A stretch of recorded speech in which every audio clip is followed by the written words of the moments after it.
আমার জন্য কেন প্রশ্ন হয়ে যাচ্ছে? কেন প্রশ্ন হচ্ছে রেড রোডে কেন নামাজ হবে? কে প্রশ্ন করছে? তাদের হিস্টোরি জানা আছে রেড রোডের নামাজটা কবে থেকে শুরু হয়েছে?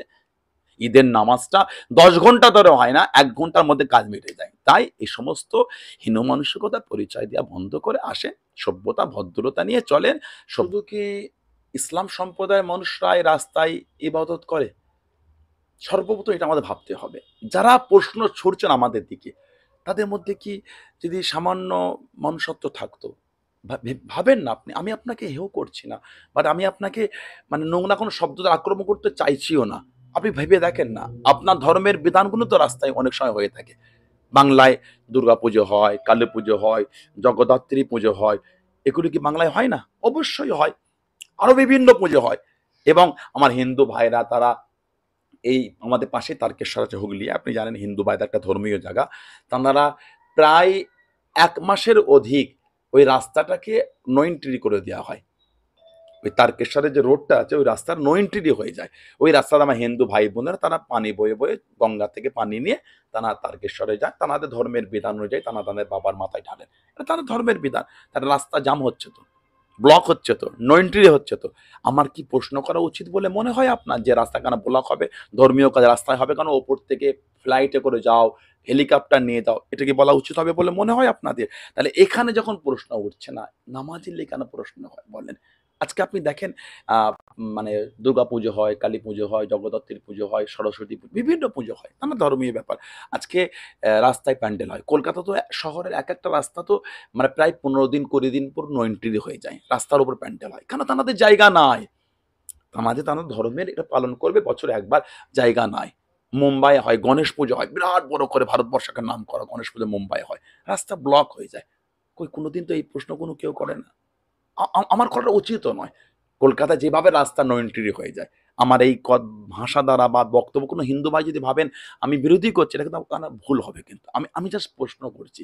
তাহলে আমাদের যখন শুক্রবার একবার সব মসজিদে নয়, কিছু, কিছু মসজিদে কলকাতা শহর লাগোয়া বা কিছু, কিছু এলাকায় রাস্তায় নেমে যায়। সেখানে কেন এইভাবে প্রশ্ন শোনা হচ্ছে? কেন এইভাবে বলা হচ্ছে? বলেন। আজকে তো রাস্তার উপর দিয়ে যে তার ধর্মীয় যখন তাদের দেব-দেবীদের তারা নিয়ে যায়, দেবীদের নিয়ে যাচ্ছেন, ঠাকুর নিয়ে যাচ্ছেন, রাস্তার উপর দিয়ে নিয়ে যাচ্ছেন।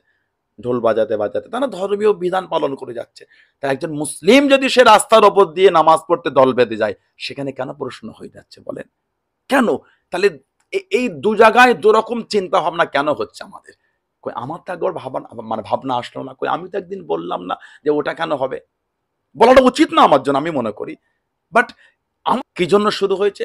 তাদের কি জানা আছে কলকাতার মানে কতটা জায়গা ইসলাম সম্প্রদায়ের ব্যক্তিদের মুসলমানদের আছে? এগুলো প্রশ্ন করলেই আবার অন্যরকম ভাবে মানে মানে রিপিট চলে আসে। এগুলো তো উচিত না। দেখেন গায়ের জোর দিয়ে, নোংরা ভাষা দিয়ে, গালি দিয়ে অনেক কিছু হয়। ভদ্রতা, নম্রতা দিয়ে কিন্তু এগুলো হয় না। তাই ভদ্রতা নিয়ে আসেন, গায়ের জোর, গালি দিয়ে সমাজে মানুষের কাছে দাদাগিরি দিয়ে ভয় খাওয়ানো যায়।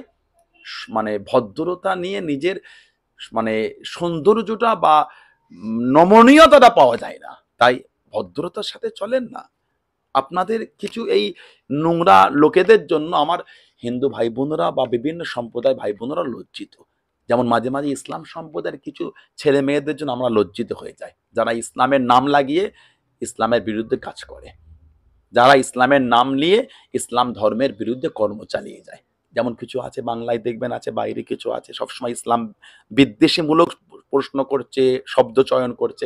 এদের জন্য যেমন আমরা লজ্জিত, তেমন কিছু ওই বিভিন্ন সম্প্রদায়ের মানুষের জন্য বিভিন্ন সম্প্রদায় ভাই বোনেরা লজ্জিত। তাই এই প্রশ্নগুলো করা বন্ধ করে সমস্ত সম্প্রদায়ের মানুষই ধর্মীয় কাজের জন্য রাস্তাকে ব্যবহার করে থাকেন। সেটা চিরস্থায়ী নয়, সেটা সাময়িকের জন্য, অল্প সময়ের জন্য। পুজোটা ৬ মাস ধরে হয় না, পুজোটা ১ সপ্তাহ ধরে হয়। সভ্যতা ভদ্রতা নিয়ে রাজনীতি করেন না। ডেভেলপের রাজনীতি করেন না। হিংসা করে রাজনীতি করে কোনো লাভ হবে না। হিংসা মানুষকে নোংরায় ঠেলে দেয়। হিংসা মানুষকে ধ্বংস করে দেয়। ডেভেলপ হয় না। তাই রাজনীতি করতে হলে কলেজ করেন, ইউনিভার্সিটি করেন, আপনার এডুকেশনে জোর দেন, স্বাস্থ্যয় জোর দেন, মেডিকেল বড়, বড় মেডিকেল করেন না আপনি, মেডিকেল কলেজ তৈরি করেন না। মানে আপনার শিক্ষা ব্যবস্থাকে আরো ডেভেলপ করেন, গরিবের পাশে দাঁড়ান, সাহায্য করেন। এই বর্ষায় কত মানুষ খেতে পাচ্ছে না, কত মানুষের বাড়ি ভেঙে গেছে, বাস করতে পারছে না, গায়ে পানি পড়ছে, যান না সেখানে গিয়ে সাহায্য করেন না। নোংরা জায়গায় নোংরা ছেলেগুলোকে অর্থ দিয়ে নেশা করিয়ে, অর্থ দিয়ে অস্ত্র কিনিয়ে, অর্থ দিয়ে ছুরি কিনিয়ে, অর্থ দিয়ে লোভ দেখিয়ে তাদের করে নোংরা হবে কেন? মানুষের মধ্যে দ্বিধাবোধ লাগাচ্ছে। এগুলো বন্ধ করে ওই অর্থগুলো গরিবের কাছে ব্যয় করেন, এডুকেশনে ব্যয় করেন, মেডিকেলে ব্যয় করেন, দেখবেন সমাজ ডেভেলপ হচ্ছে, আপমর জনসাধারণ তার থেকে উপকৃত হচ্ছে।